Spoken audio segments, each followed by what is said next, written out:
Welcome to Sports Uncovered, where we talk about the lesser-known issues in sports. I'm Zach Byrne, and today we are back at my old walking grounds of Jacob Hesper Secondary, home of the Hawks. And we're going to meet with some members of the football team to talk about the risk of injuries and concussions that come with playing such a high-contact sport.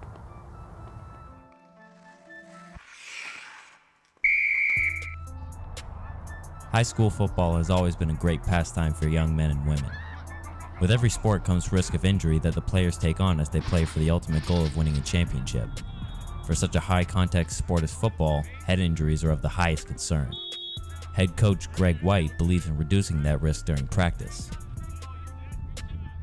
We have very limited contact, number one. When we do have contact, the players are either on their knees or modified, coming from like they're close together and they're not coming with speed from 5 yards apart. And then in spring camp and in training camp in the fall, we start with what's called safe contact. So before we even get into contact, we're teaching them where to place their head. Concussions can have long-lasting effects on a person's brain and even their quality of life. Unfortunately, we have one that's out with a concussion right now. We don't mess around with any injuries. We treat all injuries very seriously, so he can't come back with the doctor's note. For high school sports, football does not rank the highest for concussions.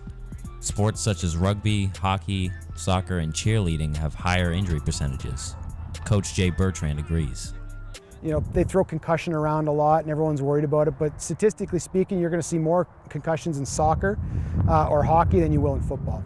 Injuries aside, the Jacob Hesper Hawks have been very successful in WICSA championships. The senior team's won 6 championships in a row. Thanks for joining us on another edition of Sports Uncovered as we touch down on another important issue. Join us next week where we talk about the rising cost of signing your child up for hockey. For Conestoga Connected and the Sports Uncovered team, I'm Zach Byrne.